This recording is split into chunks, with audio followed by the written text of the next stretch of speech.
Like, that's why, like, bro, I'm not saying you're a racist or nothing like that. But what's up, guys? Omni here. You guys know how it goes. Another day, another video. Last night I tweeted I sleep. What recent news topics, tweets, videos y'all want me to talk about tomorrow? And yeah, guys, today is May, Friday the 13th. We're already halfway into this month, and we are already almost halfway into the year. I know, I cannot believe it. Time is just really freaking going by really fast. Anyway, guys, we have some news to talk about this Friday before we wrap up to the weekend. So yeah, guys, I'll catch you up on what you kind of need to know and all the little and big things that have happened past week for the past couple of 3 days. So yeah, sit back, relax, put your feet up, and yeah, allow me to lay it on you. So guys, we're going to start off with talking about some crypto and some investment stuff, okay? You guys know I'm an accountant and always talk about investing in index funds and all that jazz, yada, yada, yada. Well, let me share with you guys a completely wild story about how a crypto coin allowed a popular YouTuber from UK, KSI, to lose $2.8 million in less than 24 hours. My boy Trev said KSI down bad after the Luna dip, and if you click this link right here, it says KSI Crypto. If you guys don't know, KSI, popular UK YouTuber, does a drink with Logan Paul called Prime, also has music as well, part of the Sidemen, yada yada. We talk about him all the time. He also is into the crypto space. He's been in it for the past year and a half so, and he has his own Twitter called KSI Crypto, and this huge thing happened over the past few days when it comes to this crypto coin called Luna. And Luna was priced at around $100 at one point in time, and that was actually a low point. And then over the span of 24 hours, it went from $100 to 0.0001 cent or something like that. It got completely liquidated, and everyone lost every value that they had in that coin in their portfolio. If you had money in Luna, well, you no longer have money in Luna. KSI made this tweet. He said, "My $2.8 million is literally worth 1,000. Ha ha ha ha. Yeah, I'm packing this," and with a bunch of laughing, smiling emojis. Got 57,000 likes. God dang, man. Like, first of all, the first thing that I think of, by the way, is just like, how much money does KSI have? That this man can literally drop $3 million in a transaction and then lose it, and he's just chilling. Like, that's a lot of capital losses to be rolling over. I cannot imagine. I'm just like, how rich is this dude where he can make one transaction $3 million?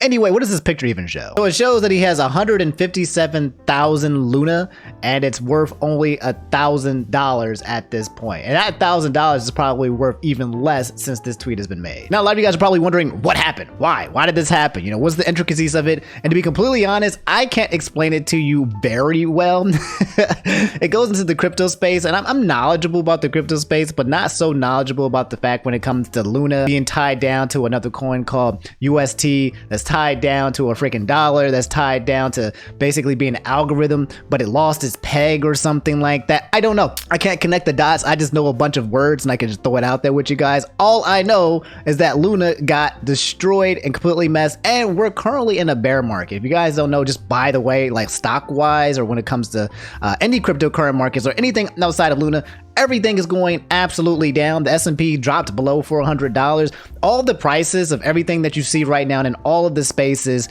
is really bad, probably back to when it was before the pandemic or maybe right after the pandemic hit. The housing market is crashing, inflation is going up, interest rates are going up, gas costs crazy, everything's expensive. It sucks. All you need to know right now is that it sucks to try to spend your money because everything costs so much and it's so hard to get the money in itself. So this is the point in time where a lot of people who have a lot of cash, big investors, they end up buying the dip. We don't know when the dip is going to be, so they usually do dollar cost averaging if you want to be safe. But we are definitely in a place where a recession could be happening or is already currently happening, and some of the prices might already have that fear priced in or baked in at the moment. So we don't know how much further it's going to go. No one knows if it's going to keep dipping. All we do know is that, yeah, prices are really bad, and if you guys are interested in investing, this is a good time to study and get into it, to understand it. And my suggestion is just to start with index funds. If you don't know nothing about anything, just start with index funds. That's it, and then you can branch out from there if you like. But yeah, that's what's happening with Luna. That's what happened with KSI losing $3 million. And if any of you guys had any of that stuff too, if you had Luna, I know it's fun to make fun of the crypto space and the crypto bros, but that's real people with real money, man. I feel genuinely sorry if anyone had their accounts just completely wiped out. That's the importance of diversifying your portfolio and not being too overly leveraged in one specific asset. Yeah, so that sucks, but it is what it is. So Kiza said the JiDion and Hasan stuff. So, okay, I heard a little bit about this, but I didn't know about the details. If you guys don't know, JiDion, we talked about him a while back when he got into the drama when it came to Twitch, being banned off Twitch because of his drama with him and Pokimane. He was talking about Pokimane and they were going back and forth, and then they squashed the beef. But even after they squashed the beef, you know, JiDion got banned off Twitch, so I don't know if he's back from there or not. But apparently now he's going through with something with Hasan. JiDion had made a video, I remember, on YouTube. If you guys don't know JiDion, he's this young kid, man. He's making waves right now on YouTube, making really incredibly funny content. Apparently, I think the last video he did was about going to a racist town in America, like the most racist town in America. He went there to go talk with racist people. As a black guy, obviously, predominantly all these other people being white, absolutely hating black people. Anyway, we'll go to this source really fast before we dig around or pick around. Keemstar had posted this clip that says JiDion exposes Hasan for being racist. Personal opinion, JiDion is just 21 years old and you can tell he's way smart. I don't really care about his personal opinion. Let's watch the clip. Oh, you know, this is what I'm taking away from it. Just because he didn't, you're basically saying to me, what I like, this is how I personally feel. This is how I feel, like, bro. Like, so just in case you don't understand what's happening, because there's a lot of things happening here.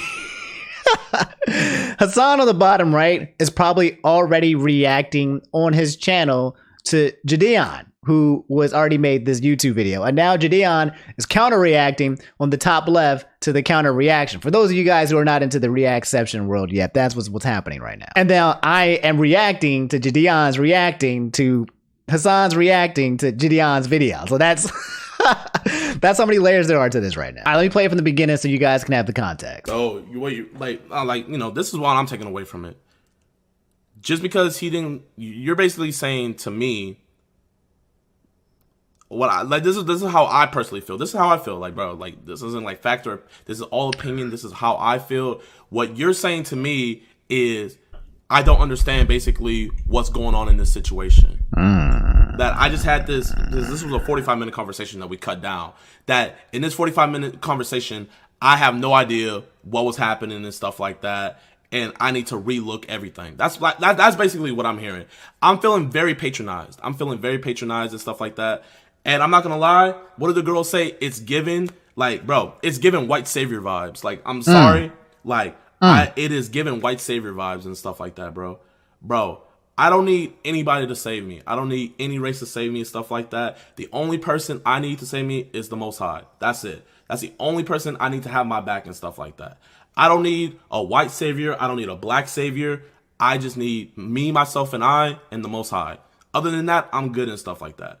And for you to interject your opinion thinking that I don't understand what's going on and that just because, you know, he wasn't being racist to my face, that he's going to be violently, if he was going to be racist, he said violently racist, how he's going to be violently racist behind my back? What the do behind my back? All right, so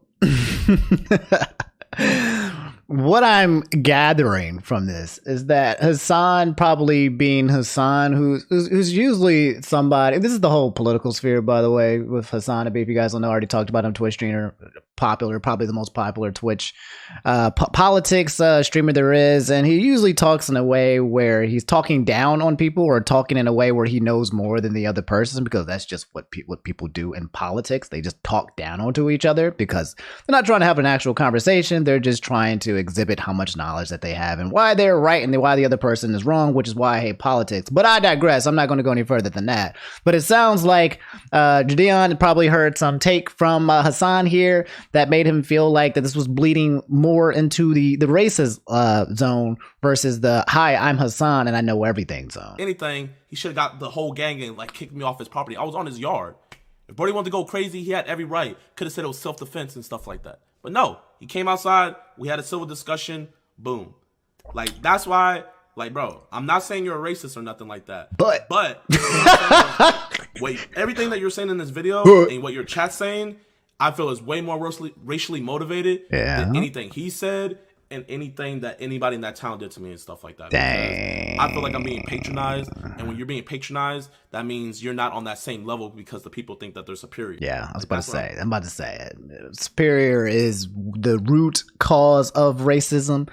I'm not suggesting that Hasan hates black people, but I do get vibes that Hasan believes that he is a bit superior. Whether he's talking intellectually, I don't know about the whole racial thing. Anyway, less than a day ago, this video had popped up. Soneby's response to JiDion's drama. So Hasan responding to JiDion, who respond. You get it, all right? We get where we're at this point, and it's a 16-minute video that we are not going to watch. That's on YouTube, but if you want to watch it, it's called Hasanby response to JiDion.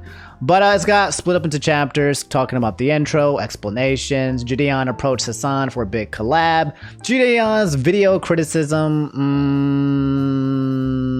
identity politics. Was Hasan mean? JiDion misunderstood Hasan chat. And was Hasan racist? That's one of the parts on here. So I'm just going to go to the part where was Hasan racist? Just curious to see what he has to say about, answering. I always like that question. Someone asks you, hey, are you racist?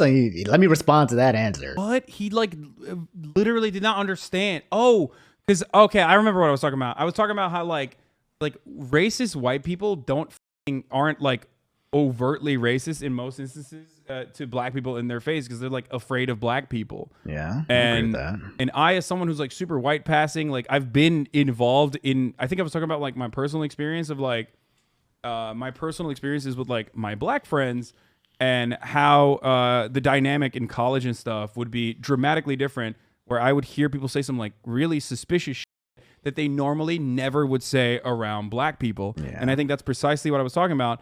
Bro, you're white? No, I know I am. That's the point. You're misunderstanding what I'm saying.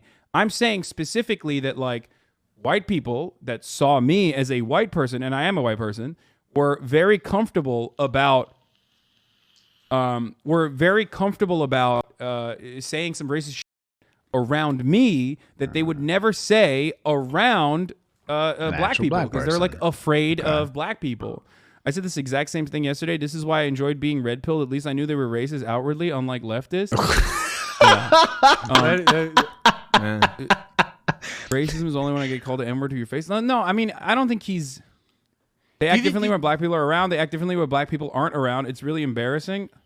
Yeah, I don't know why that was that aggressive for him to come at me with that. Because there's a reason why these motherfuckers are hoods, you know what I mean? At the rallies, they don't want to show their faces.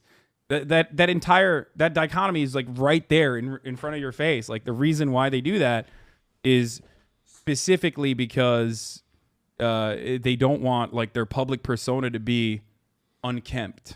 Okay, so Hasan essentially saying that he's not racist, that he was misunderstood, that he has black friends, and as a white passing person, he understands the dynamic of when he is around people who are not black and how they probably drop the N-word and the N-bombs with ERs and things like that when talking about black people. Understanding the dynamic of when black people aren't involved, how people basically talk about black people. Anyway, guys, as much as I would love to dive further into this topic, I have already lost interest. But that's JiDion versus Hasan that's basically going down.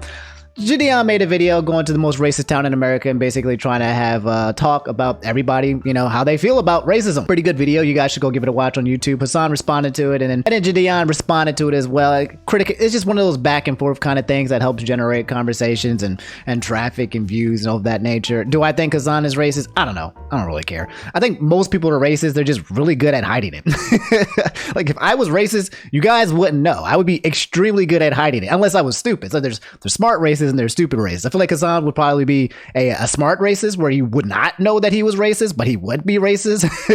Most likely said overtly. Most racist people are covert about it. They're very secret about it. They wear hoods, right? They do systematic racism. They get you in a way where you don't know what's happening and they get you good. The other ones are the ones that are more outwardly about it. They might physically abuse you or go to jail for their racism a little bit more outwardly. But the ones you got to be a lot more careful ones are the ones who don't show it and display it. And is Hasan that type of person? I don't know. I don't really care. But yeah, let me know guys how you guys feel about the subject between these two, and do you care or not? My boy Trev also said My Chemical Romance released their first song in over a decade, and from what I can tell, people are mixed. No, don't say so. Okay, so we got two big music news today, okay? One of it being this, My Chemical Romance, if you guys don't know, is basically every millennial's top emo band of all time. Mine's at least. I loved My Chemical Romance. I loved what is it, Helena? No, is that the track, or is that the name of those? 3 Cheers, Sweet for Revenge, and Death Parade, or whatever. I love those 2 albums. I memorized every single word and lyric. I used to listen to that album. It's one of my go-to songs for karaoke, and My Chemical Romance was just an emo band that everyone loved. Apparently they came out with a new song, and I have not listened to it yet, called The Foundations of Decay. This is a 6-minute masterpiece, and I'm curious to hear it. I mean, unfortunately, I have not listened to it yet, but if there's mixed reviews, I'm always worried. I'm always worried because whenever these bands, they come back from nostalgia purposes, when they usually do come back, it doesn't have the same. Usually they change something. I remember when Linkin Park had came back at one point in time, and people didn't like new Linkin Park. What did they even call themselves? Like Fortnite or Fort Minor or something like that. So usually when these guys come back, it doesn't have the same buzz or appeal. I don't know how good or bad this is. I will definitely give it a listen. But in case any of you guys are My Chemical Romance heads in here, then you should definitely go give it a listen. But the other album that we have to talk about that dropped, it's called Mr. Morale and the Big Steppers. And yeah, everyone's already listened to it except me. I was asleep. I don't know about y'all, but when somebody be dropping stuff at midnight, I'd be like, all right, I sleep. When I say I sleep, 9 times out of 10, I just sleep. And then I woke up and came to record this video, so I can't do a healthy review on it. But I do know for the most part that it seems to have a lot of positive reviews. If I just kind of looked up on here, Kendrick Lamar's new album, Mr. Morale and the Big Steppers, isn't just about music. It's about starting the new chapter in his career, entrepreneur. So it sounds like now that he's got the money and he's doing the rapping and stuff, he's going to try to go the Kanye way and, I don't know, come up with a product or something like that. Some of the top comments about it said, we're really listening to new Kendrick Lamar album right now. New Kendrick Lamar is mixed very well, top-notch engineering. Just finished Mr. Morale. There's been no Kendrick album like that. I think it breaks a lot of new subject matter that Kendrick is first to. And I see this album meaning a lot to me as time passes, LMAO. Agent said, can't help but smile, man. We got some new Kendrick Lamar. So yeah, that's basically it. New Kendrick Lamar is out. I can't give a review on it yet, but when I do listen to it next week, I'll let you guys know what I think about it, and I'll be fair and square about it. I'm always objective when it comes to these kinds of things. If I think it's doo-doo, I'll tell you if it's doo-doo. And if I think it's the best thing since sliced bread, I'll say that as well. All I know is that I'm happy to have new Kendrick. I think it's been like at least 4 years since we've heard Down, which was his last CD, which was our last album, which was absolutely good. And yeah, if you've already listened to the new album, let me know what you guys think about it in the comments below. All right, guys, we'll talk about this really fast. I should have brought my clown hat and my clown nose by you, and a lot of you guys said the indie Nintendo live stream sucks. So if you guys don't know, I think it was Tuesday or Wednesday, Nintendo announced a 20-minute showcase, Nindies, the Nintendo Showcase, where they bring all the indie developers and they show what indie games are being developed for the Nintendo Switch. And it's 20 minutes, and every time this thing plays, predominantly what people want to hear and know is if they're going to be Silksong, aka the sequel to the game Hollow Knight, very popular, successful game that came out a couple of years ago, and we're waiting for the sequel. And long story short, no, there was no Silksong again. I think it's been about like 4 or 5 different Nintendo showcases, Nindies, that we've seen in the past couple of years and a half, and there has still been no mention of it whatsoever. I don't know what the guys at Team Cherry are doing, but so far, nothing. So in case you guys missed the Indies or you don't know what games came out, I can give you guys a quick TR. There's an article done here by Stephanie Nunnally. It says, here's everything announced during the Nintendo Switch Indie World Showcase. There were 20 games that were released, but some of the big ones that she's already shown up at the top right here that looked pretty good was Another Crab's Treasure, a Souls-like game where you play as a freaking crab and you try to get a different shell, and then you try to exist within the world of the underworld, the sea world. And yeah, it's Dark Souls meets a crab. That's basically what it is. There's another one called Gumbrella. This dude is a side scroller kind of thing where you basically run around with an umbrella that's also a gun. A lot of movement option on there. Looks pretty good. Norpunk adventure game called Gumbrella. Basically the stories of the penguin from Batman. They had Mini Motorways trailer. They had what is here, a Leckhead, Soundfall, Wild Frost, like Batora Lost Haven, OFK, they were showing some more things about these virtual YouTuber bans that's going on. Silt, which seemed like it was pretty good, like there was under space things that you can do. Tabs, totally accurate battle simulator, which looked really fun. It's a battle simulator, but all the mechanics of it look absolutely goofy and wild. Another one's called Wayward Strand, Cut of the Lamb, Opus, Echo Strong. TLDR, guys, nothing on here that was announced was absolutely massive that had people jumping. It was much more of a like, oh, okay, there's some more indie games coming out. Cool, that's nice, that's sweet. But from what I've seen, no one's extremely excited about the showcase, and so far everyone seems to be very disappointed. So that's the update. I'll let you guys know if any like major games come out for the Nintendo's showcase that you guys might want to hear in the future. But as of right now, people are still smoking that copium pack right now from Silksong. But all right, guys, that's all I have for today's video. If you made it to the end, do me a favor, just drop that like on the video. It lets me know. It's just an attendance record to let me know that you made it to the end, and you're one of the real ones. Subscribe if you guys haven't already. I'll catch you guys probably next week, starting on Monday or Tuesday, and we'll talk about what happened over the weekend. You guys have a great one, okay? I don't think I'll be doing too much this weekend. It's going to be raining and storming, so I'm just basically going to be surviving. Again, twitch.tv/InfernalOmni. I think I'm going to probably stream on there and either play some Stardew Valley or some comfort games or something like that. Relax, you know, keep resetting my mental game. All that jazz. But yeah, I'll see you guys around when I see you. You guys take it easy. Stay safe out on them streets, because them streets ain't safe. Brush your teeth, because I smell your halitosis from all the way across the screen. I love y'all. Now take it easy. Peace.